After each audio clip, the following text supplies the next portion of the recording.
So I gotta tell you, the Disney earnings call that happened recently has been providing people a plethora of content to go over, and I love it, man. Because Disney, I love seeing high-paid CEOs dance around obvious problems that are within their company. It is fantastic, and seeing Disney and especially Bob Iger do political speak and try to dance around the bush and try to at any way to other than admit that they failed is fantastic on this earnings call. I can see just how uncomfortable the entire call was for him to the point where he was so monotone. It was as if he was a pre-recorded message. It was insane. So apparently, this article from Bounding Into Comics, it says the Walt Disney Company CEO Bob Iger on Disney Plus says that we realized that we made a lot of content that is not necessarily driving sub growth. Well, I'm glad you at least somewhat admit that. I don't really know why you would think the content that you were making in the first place was going to drive any kind of growth because you're ignoring the fans.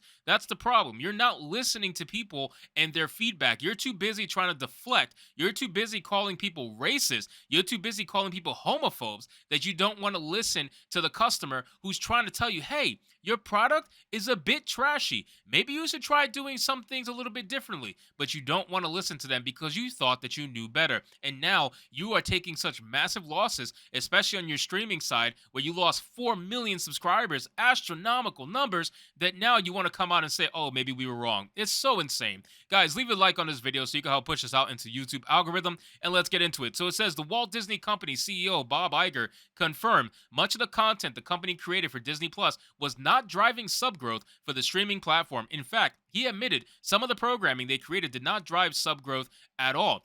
Well, that's the thing. A lot of the Marvel stuff, especially, I don't think did anything for Disney Plus or Disney in general. I really don't. Like, I can't see how anything other than maybe like WandaVision because that was the first one. So before they oversaturated the market and they came out with only WandaVision, I think that probably could have drove some subs. But after they started to saturate nonstop 24/7 and the reviews came out and people realized these shows were not good at all, not many people were inclined to want to subscribe. And why should you? Why should you want to subscribe to a company that hates you? I mean, realistically, like a lot of people, all you got to do is read some articles on Disney to realize that they hate the average customer. So why would you want to give them your money? It just makes no sense. That's why for me, I just use someone else's Disney Plus. I don't subscribe to Disney Plus. Like when I have to do a review on one of the shows that I'm forced to have to watch on Disney Plus, I just use someone else's.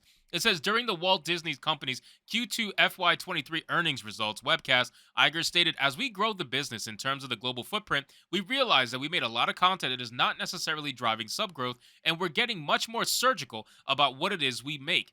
Well, and the crazy thing is, I've been saying time and time again that maybe, just maybe, you should focus on quality over quantity. I don't know why you have to put out a new Marvel show every 6 months, especially since you take away from the draw of the movie theaters, right? So before you had to go to the movie theaters to watch something Marvel related, right?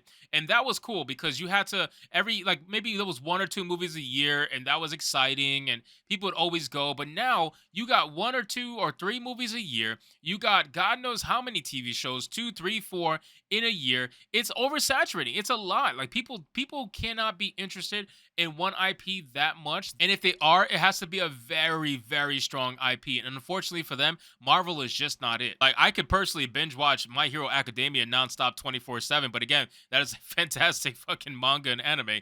Compared to Marvel, it's not even close. So it says, as we look to reduce content spend, we're looking to reduce it in a way that should not have any impact at all on subs, he asserted. We believe there is an opportunity for us to focus more on real sub drivers. Iger went on to reveal that many of the pieces of content they created were negatively impacting the company's bottom line due to their marketing costs outweighing the subscription revenue. And you know what the crazy thing is too? So the Mandalorian was supposed to be the thing that was going to drive subscriptions to Disney Plus, right? Like Mandalorian was supposed to be that big draw because that's basically one of the first things that ever came out on Disney Plus that was essentially a exclusive to Disney Plus, right? So Mandalorian was that thing, and in the beginning for the first season, it was. There's no doubt about it. The Mandalorian was fantastic in the first season, but unfortunately they screwed over Gina Carano. It was surrounded by controversy. They also started to focus on identity politics, and they started to focus not on a good story. And essentially, what happens is they lose a lot of viewership. Now, season 1 to season 2 didn't see that big of a drop. Season 2 to season 3 saw a pretty massive drop. Over 400 million minutes viewed is massive. That is a massive drop. So obviously people are not watching Mandalorian season 3. And actually, that 400 million minutes viewed lost, the 800 million minutes that season 3 got, that includes the binge watching that people watch from season 1 and 2 in order to prep for season 3. So they probably lost even more viewership. But again, you want to keep the numbers simple, that's fine. 400 million minutes view loss is insane, and that is not going to keep people around on Disney Plus. Obviously, people, not only that, you got boycotts happening left and right. They decided to get political, hardcore. Disney obviously decided to get very political. They started focusing on drag queens, LGBTQ stuff, indoctrinating kids. People are fed up, dude. They don't want to deal with Disney anymore, and it's only going to get worse. It says he explained, and one of the interesting example I should throw marketing into, when you make a lot of content, everything needs to be marketed. You're spending a lot of money marketing things that are not going to have an impact on the bottom, except negatively due to the marketing costs. One thing we also know is that our films, those that are released theatrically, big tentpole movies in particular, are great sub drivers, but we were spreading our marketing costs so thin that we were not allocating enough money to even market them when they came on the service.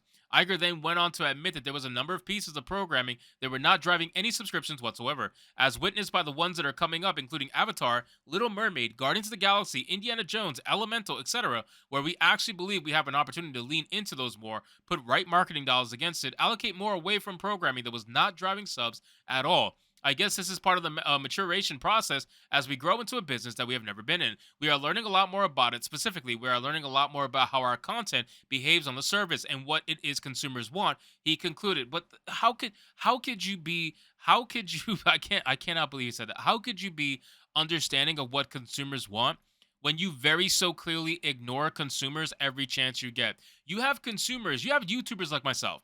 But forget us. You have people, regular customers, leaving you reviews on your products, right? That you're trying so desperately to hide, right? You have people leaving reviews. You have people talking on forums. You have people talking on Twitter. You have all this means to try to dig deep and find out what is it people are liking and what is it people are not liking. But the problem is that you're choosing to ignore what people are not liking and only focusing on the 1 or 2% of the people who like it on Twitter. So when you put out something drag queen related, you get a bunch of slay queens on Twitter, you think that that is what the majority wants, and you're so fucking stupid to actually believe that. But then when the majority of people tell you, hey, maybe you should not focus on these kind of things, maybe you should kind of stay out of politics, maybe you should focus on entertaining again, then you call us bigots, then you call us racist, you call us homophobes. So I don't believe you. I don't believe you, Bob Iger, that you are actually trying to understand what customer wants at all. I don't believe you.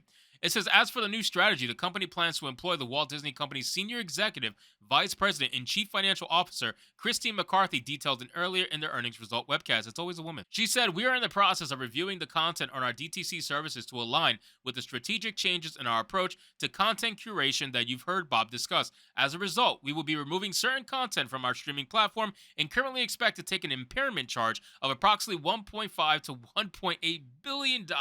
Wow, God. Man, these people are playing with so much money, and I just don't know where it comes from, man. Seriously, like, obviously you got ESG money and all that stuff, but they got to have a lot of private investment. The charge, which will not be recorded in all segment results, will primarily be recognized in the third quarter as we complete our review and remove the content. And going forward, we intend to produce lower volumes of content in alignment with this strategic shift. Now, how much do you guys want to bet? How much do you want to bet that a lot of the content that gets canceled is absolutely going to be what we deem as woke content? I promise you, a lot of these woke TV shows and movies or whatever that they came out with on Disney Plus is guaranteed to get canceled. I 100% promise you. They're not going to keep it around. Obviously, they're going to keep their Marvel stuff around, but they're not going to keep a lot of the other crap around because it just doesn't make any money. And they knew that. And they thought that they can keep doing it and keep doing it and try to make up the money lost through their parks and everything like that. But at the end of the day, the money's going to catch up eventually. It's going to catch up to you. And it finally caught up to Disney. It says this strategy has previously detailed by Iger back in the company in the Q1 FY23 earnings results webcast when he fielded a question from Michael Nathanson of MoffettNathanson.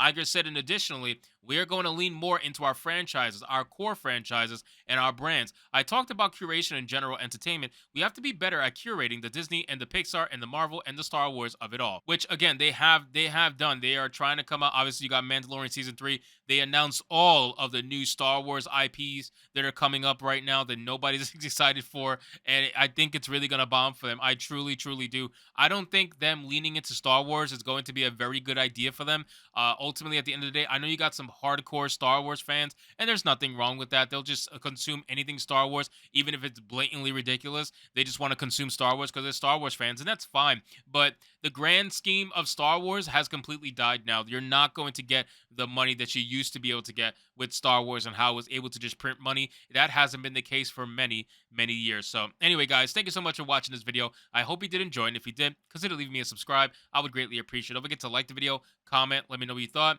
and I'll see you guys on the next one. Hypnotic out.